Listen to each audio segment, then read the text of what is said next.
श्री कृष्ण मित्रों, मैं प्रियंका स्वागत करती हूँ आपका जीवन और अध्यात्म में। कैसे हैं आप सब? उम्मीद करती हूँ आप सभी लोग अच्छे होंगे, स्वस्थ होंगे और मेरी कहानियों का आनंद लेते होंगे। आज मैं आप लोगों के लिए अवसान माता की एक नई कहानी लेके आई हूँ, जो कि एक तोते और अवसान माता की कहानी है। तो चलिए कहानी को शुरू करते हैं।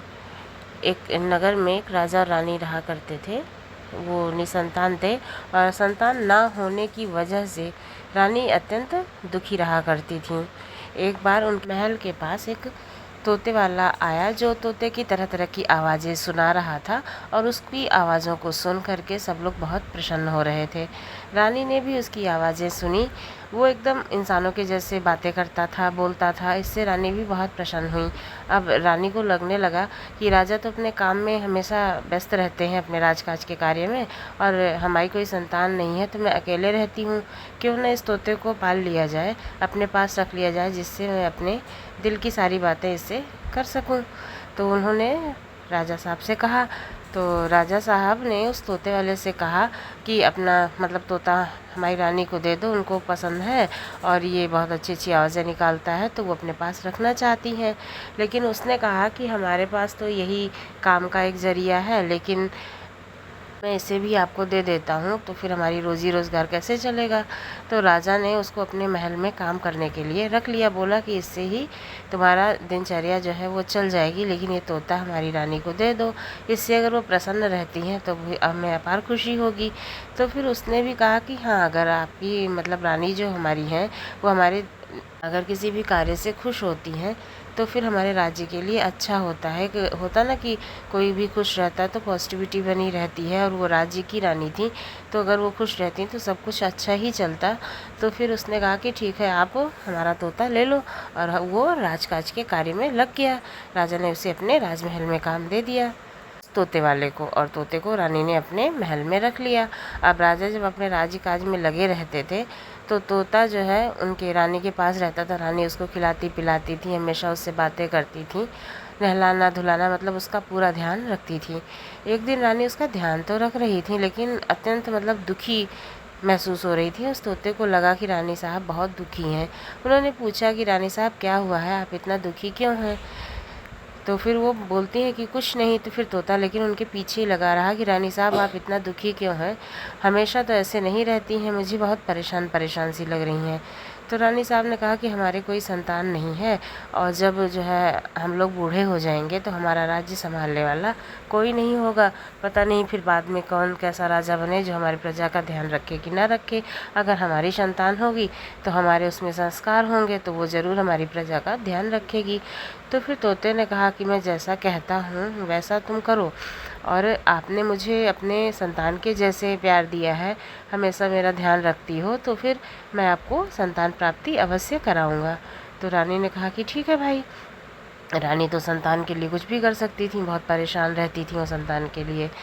तो फिर तोते ने कहा कि मैं राजा साहब से कहूँगा कि आप जो है वो गर्भवती हैं। तो रानी कहती ऐसे कैसे कह सकते हैं कि हम गर्भवती हैं, जबकि हमारी तो कोई संतान होने को ही नहीं है। लेकिन तोता कहता है कि मैं जैसा कहता हूँ वैसा ही करते जाओ आप, तो देखना आपको संतान प्राप्ति अवश्य हो जाएगी।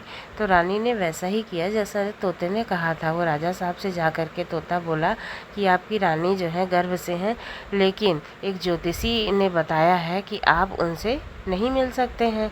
तो राजा साहब ने कहा कि कोई बात नहीं, हमारी संतान हो जाए और हम रानी साहब से कुछ दिन नहीं मिलेंगे। तो फिर ऐसे ऐसे धीरे धीरे दिन बीतता गया। अब 9 महीने बीत गए।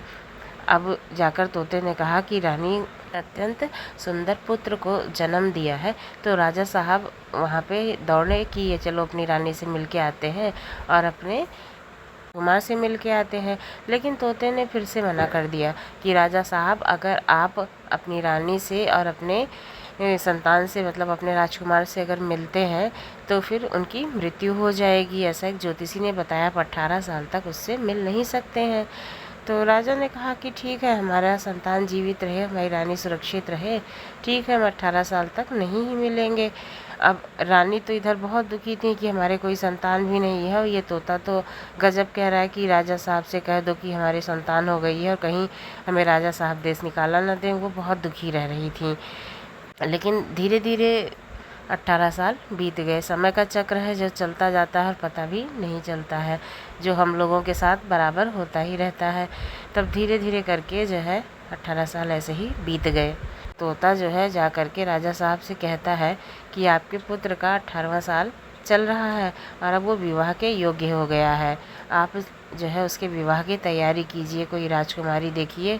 तब राजा साहब ने, भाई राजा साहब तो थे ही, तो उन्होंने एक योग्य कन्या चुनी अपने पुत्र के विवाह हेतु। गाजे बाजे बजे, बारात सजी, फिर दूल्हा तैयार हुआ। पहले बीनस पे ही दूल्हा जाता था। सब तैयार हुआ और बारात निकाली गई। अब रानी साहब तो बहुत दुखी हो गई कि अगर लड़का नहीं निकलेगा तो विवाह कैसे होगा और क्या होगा आगे। बारात निकल गई तो रास्ते में एक नीम का पेड़ था जहाँ अवसान माता रहती थी। वहीं पर तोते ने बारात को रोका और कहा कि यहीं पे सब लोग आराम करें और खाना पीना यहीं पे जैसे खा पी के तब चले। तो फिर राजा साहब ने कहा ठीक है। अब वहाँ डोली वोली खूब अच्छी सजी थी, भाई राजा साहब तो थे ही, खूब सुंदर सी सजी थी। अवसान माता आई और डोली में जाके देखने लगी कि हाँ कौन सा दूल्हा है, बहुत सुंदर सी जैसे पीनस सजा है, बहुत अच्छा सा है। वैसे ही अवसान माता उसमें झांकी देखी, वैसे ही तोता आके उनसे लगा, सामने आके खड़ा हो गया। वो तो इसी इंतज़ार में ही था। बोला कि हमारा दूल्हा इतना सुंदर था, सजा बजा था, आपने हमारे दूल्हे को गायब कर दिया है। अब आपको देना ही होगा कि हमारा वर कहाँ है। माता बोली कि इसमें तो कोई था ही नहीं, लेकिन तोते ने बहुत से प्रार्थना की, उनके पैर छूने लगा और बोला कि हमारा जो दूल्हा था उसको वापस करो। अब माता ने खूब सुंदर एक युवक लाके डोली में बिठा दिया। रानी खूब परेशान कि हमारे अगर कोई संतान नहीं है और राजा साहब को पता चलेगा तो हमारा क्या होगा। लेकिन अब उधर युवक तो आ ही गया था। वहाँ गए, विवाह हुआ, संपन्न हुआ, सब बारात लौट के आई, दुल्हन आई। दूल्हा खूब सुंदर सा सजा धजा खड़ा हुआ। राजा साहब ने जब दूल्हे को देखा, अपने पुत्र को देखा, तो अत्यंत प्रसन्न हुआ कि हमारा पुत्र तो अत्यंत सुंदर है। इस तरह से बारात लौट के आई तो बहू का स्वागत वागत किया रानी साहब ने। फिर रानी साहब ने तोते से सारी बात पूछी। तोते ने सारी बात रानी साहब को बता दी कि किस प्रकार इस पुत्र की प्राप्ति हुई है। रानी साहब बहुत खुश हो गईं और अवसान माता की पूजा कराई। सब नगर की औरतों को बुलाया, सबको प्रसाद दिलाया और सबको खाना पीना खिलाया। खूब धाम से पूजा कराई और पूरे नगर में ढिंढोरा पिटा दिया कि सब लोग अवसान माता की पूजा करेंगे। इस तरह से अवसान माता ने उस रानी की सुनी, उस तोते की सुनी। अवसान माता सबकी सुने, सबकी मनोकामना पूर्ण करे। आपको कहानी कैसी लगी ज़रूर बताएं। अगर अच्छी लगी हो तो मेरे चैनल को सब्सक्राइब करना ना भूलें। धन्यवाद।